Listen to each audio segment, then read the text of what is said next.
नमस्कार, आप देख रहे हैं महाराष्ट्र फाइल्स। आपके साथ मैं हूं परवीन शेख। बीएमसी चुनाव प्रचार इस वक्त अपने उफान पर है।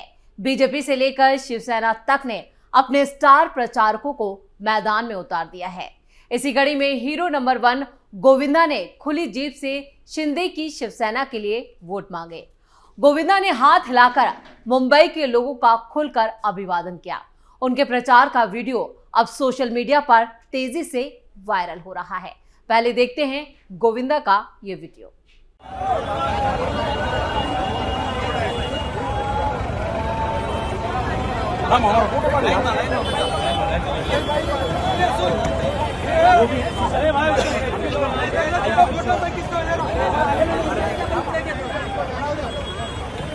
हेलो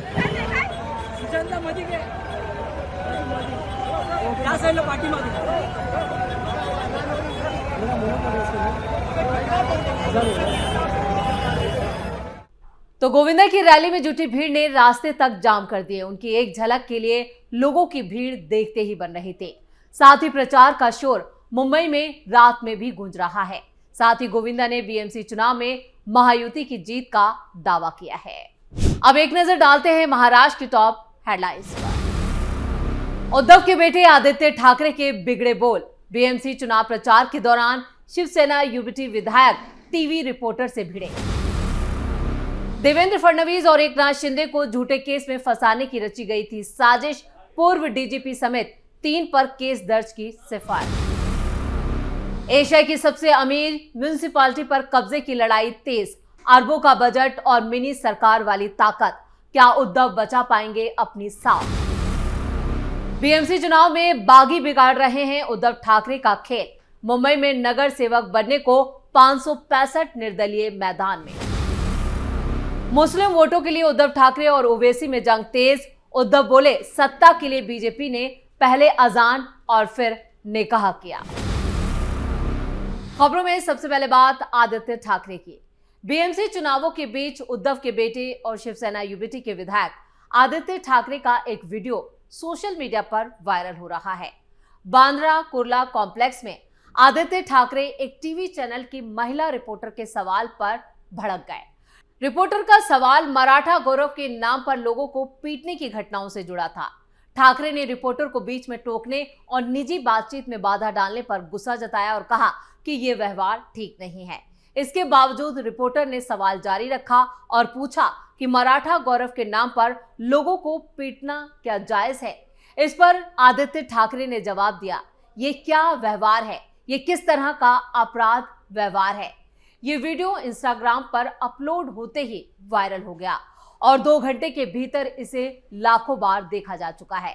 इस घटना के बाद आदित्य ठाकरे अपने विरोधियों के निशाने पर हैं, जिससे चुनावों में पार्टी की दिक्कतें काफी बढ़ गई हैं, क्योंकि ये ठाकरे के खिलाफ जा रहा है।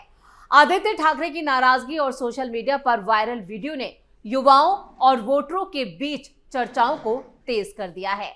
लोग ठाकरे के व्यवहार को सही नहीं मान रहे हैं, वो भी चुनावों के बीच। इस चुनाव में सबसे बड़ी चुनौती उम्मीदवारों के लिए ये होगी कि वो वोटरों के बीच अपनी पहुंच और साख बनाए रखें।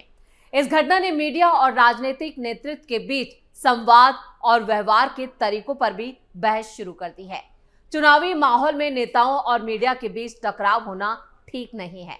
इसे सम्मानजनक तरीके से संभालना भी जरूरी है। इस घटना के बाद आदित्य ठाकरे ने साफ कर दिया कि वो निजी बातचीत के दौरान किसी भी तरह के व्यवधान यानी बाधा को बर्दाश्त नहीं करेंगे। इस घटना ने बीएमसी चुनावों की गर्माहट को और बढ़ा दिया है और मुंबई के राजनीतिक परिदृश्य में नई हलचल पैदा कर दी है, जिससे शिवसेना यूबीटी की मुश्किलें बढ़ती जा रही है। तो आदित्य ठाकरे की ये पहली ड्यूटी बनती थी कि वो मीडिया रिपोर्टर्स के सवालों का जवाब दें, लेकिन वो इन सवालों को टाल गए और इतना भड़क गए कि टीवी रिपोर्टर ने ही वो वीडियो जिस तरह से इन दोनों के बीच नोकझोंक हुई उसको इंस्टाग्राम पर अपलोड कर दिया, जो देखते ही देखते वायरल हो गया। यानी ये भी ठाकरे परिवार के खिलाफ जा रहा है। खबरों में आगे का रुख करते हैं।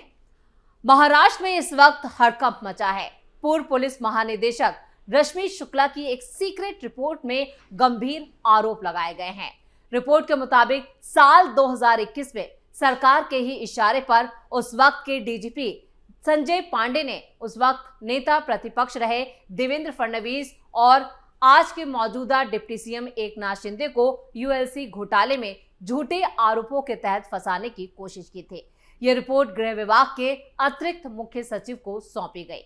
मामला ठाणे नगर पुलिस थाने में 2016 में दर्ज एक पुराने यूएलसी केस से जुड़ा है। ये बिल्डर संजय पुनामिया और श्याम सुंदर अग्रवाल के साझेदारी विवाद का था, जिसमें 2017 में चार्जशीट भी दाखिल की जा चुकी थी। इसके बावजूद संजय पांडे ने मामले की दोबारा जांच के आदेश दिए, जिसे एसआईटी ने राजनीतिक प्रतिशोध माना।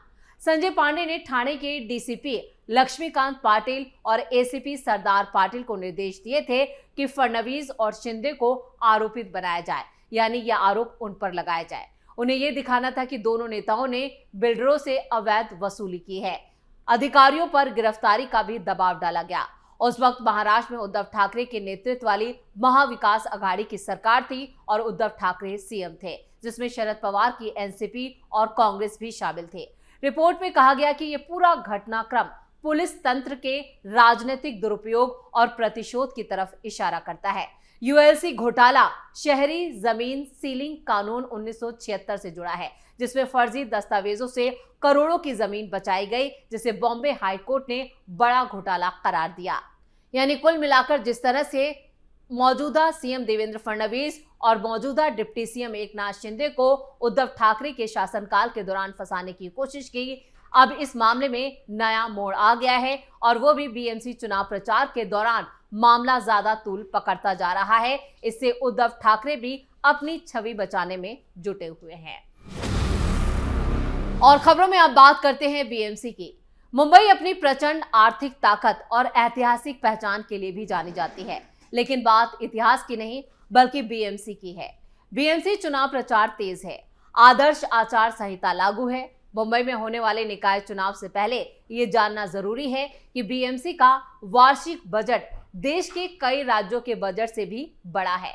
यही वजह है कि बीएमसी न सिर्फ भारत बल्कि एशिया की सबसे अमीर और सबसे बड़ी नगर निगम मानी जाती है। अरुणाचल प्रदेश, गोवा और त्रिपुरा जैसे राज्यों का कुल बजट भी बीएमसी के बजट के आसपास नहीं पहुंचता। बीएमसी का चुनाव इतना अहम क्यों है, इस सवाल का जवाब इसी पर टिका है और इसका बजट इतना बड़ा क्यों है। मुंबई की आर्थिक रीढ़ मानी जाने वाली बीएमसी देश की सबसे समृद्ध नगर निकाय है। बीएमसी चुनाव 227 वार्डों में कराए जा रहे हैं और इन सीटों पर कंट्रोल का सीधा असर मुंबई की आर्थिक नीतियों, प्रशासनिक फैसलों और राजनीतिक शक्ति संतुलन पर पड़ता है। चुनाव आयोग ने मुंबई की बीएमसी सहित राज्य की 29 महानगर पालिकाओं के लिए 15 जनवरी 2026 को वोटिंग और 16 जनवरी 2026 को नतीजों का दिन तय किया है। इन चुनावों में 28,079 सीटों पर उम्मीदवार अपनी किस्मत आजमाएंगे। महाराष्ट्र में 1,66,79,000 महिला वोटर हैं। भले ही चुनाव 29 महानगर पालिकाओं के लिए हो रहा हो, लेकिन सबसे ज्यादा नजरें बीएमसी पर ही टिकी हैं। इसलिए बीएमसी चुनाव कई मायनों में अब साख का सवाल बन गया है, वो भी उद्धव ठाकरे के लिए, जो बहुत तेजी से उनके हाथ से फिसलता जा रहा है।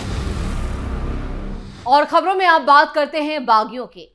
मुंबई महानगर पालिका के 227 प्रभागों में 565 निर्दलीय उम्मीदवार चुनावी मैदान में उतर चुके हैं, जबकि 2017 के चुनाव में 710 निर्दलीय मैदान में थे। इस बार निर्दलीय उम्मीदवारों की संख्या कम है। कहीं कहीं ये निर्दलीय बीजेपी, शिंदे गुट, उद्धव गुट और मनसे उम्मीदवारों पर भारी पड़ रहे हैं, जो बता रहा है कि इनमें ज्यादातर पार्टी से उम्मीदवारी नहीं मिलने पर बागी बनकर सामने आए हैं, यानी जिन्हें टिकट नहीं दिया गया वो अब मैदान में हैं। कई वार्डों में प्रमुख दलों से टिकट नहीं मिलने के कारण बागी उम्मीदवार निर्दलीय नामांकन दाखिल कर चुके हैं और चुनावी मैदान में ताल ठोक रहे हैं। इससे चुनावी मुकाबला त्रिकोणीय या बहुकोणीय भी हो गया है। कुछ वार्डों में तो निर्दलीय उम्मीदवारों की संख्या इतनी ज्यादा है कि इससे मुख्य दलों के वोट बैंक में सेंध लगने की संभावना भी जताई जा रही है। दक्षिण मुंबई के कुछ वार्डों में निर्दलीय उम्मीदवारों की संख्या 10 से ज्यादा है। उत्तर और पूर्व मुंबई के कई इलाकों में यही हाल है। आंकड़ों के मुताबिक कुछ वार्ड में 12 से 15 निर्दलीय उम्मीदवार मैदान में है, जिससे मुकाबला और ज्यादा दिलचस्प हो गया है। राजनीति के जानकार मानते हैं कि निर्दलीय उम्मीदवारों की बढ़ती संख्या से वोटों का बंटवारा तय है। यही वजह है कि प्रमुख दलों ने अपने संगठन को सतर्क कर दिया है और बाकी उम्मीदवारों को मनाने की कोशिश की जा रही है। इसमें सबसे आगे बीजेपी गठबंधन नजर आ रहा है। बीजेपी ने अपने ज्यादातर जो बागी उम्मीदवार हैं या तो उन्हें बैठा दिया गया है या फिर पार्टी से निष्कासित कर दिया है, लेकिन उसके बावजूद निर्दलीय मैदान में डटे हुए हैं। लेकिन सबसे ज्यादा अगर खेल किसी का बिगड़ रहा है तो वो उद्धव ठाकरे हैं। आपको बता दें कि निर्दलीय उम्मीदवारों की वजह से चुनाव नतीजे अप्रत्याशित भी हो सकते हैं और ये उद्धव ठाकरे को सबसे ज्यादा नुकसान पहुंचाएंगे। विपक्षी उम्मीदवारों ने मजबूत प्रदर्शन किया। कई वार्डों में जीत हार का अंतर बेहद कम भी रह सकता है। बीएमसी की कुल 227 वार्डों में से 44 प्रभाग ऐसे हैं जहां 10 से ज्यादा निर्दलीय उम्मीदवार चुनाव लड़े, जबकि 33 प्रभाग ऐसे भी हैं जिनमें एक भी निर्दलीय उम्मीदवार चुनावी मैदान में नहीं है। घाटकोपर पूर्व रमाबाई कॉलोनी के वार्ड नंबर 125 में सबसे ज्यादा 21 निर्दलीय उम्मीदवार हैं। वहीं 128 में कुल 20 निर्दलीय चुनावी मैदान में डटे। शिवाजी नगर के 78 वार्ड नंबर में और भारत नगर के प्रभाग नंबर 148 में, कोरबा मीठागार के प्रभाग नंबर 181 में 19 उम्मीदवार हैं। अकेले प्रभाग 125 में 11 निर्दलीय उम्मीदवार मैदान में हैं। महाराष्ट्र के 143 प्रभाग में 10 निर्दलीय डटे हुए हैं और 7 प्रभागों में से हर एक में 8 निर्दलीय उम्मीदवार चुनाव लड़ रहे हैं। और खबरों के आखिर में बात करते हैं उद्धव ठाकरे की बौखलाहट की। 29 नगर निगमों में चल रही चुनावी सरगर्मियों के बीच शिवसेना यूबीटी ने बीजेपी पर हमला बोला है। उस पर सत्ता के लिए अपनी मूल विचारधारा छोड़ने का आरोप तक मढ़ दिया है। पार्टी ने एआईएमआईएम और कांग्रेस पार्टी के साथ स्थानीय गठबंधन के खुलासे के बाद महाराष्ट्र में बीजेपी की हालिया राजनीतिक चालों को पाखंड शर्मनाक प्रदर्शन करार दिया है। ठाकरे खेमे ने पार्टी के मुखपत्र सामना के संपादकीय में लिखा है, भाजपा की मौजूदा मानसिकता किसी भी कीमत पर सत्ता में बने रहने और विपक्ष में बैठने से बचने की है, क्योंकि उसके पास कोई मूल विचारधारा नहीं है। उनका हिंदुत्व स्वार्थी राजनीतिक फायदे के लिए इस्तेमाल किया जाने वाला एक दिखावा है। सत्ता के बिना भाजपा का टिकना मुश्किल होगा। यही वजह है कि वो ओवैसी की पार्टी के साथ साझेदारी करने को तैयार है। सत्ता के लिए भाजपा ने पहले अजान फिर निकाह किया, यहां तक कि खतना भी करवाया है, लेकिन काजी ने इतनी जोर से दुआएं पड़ी हैं कि भाजपा का ये गुप्त रिश्ता पूरी दुनिया में फैल गया है।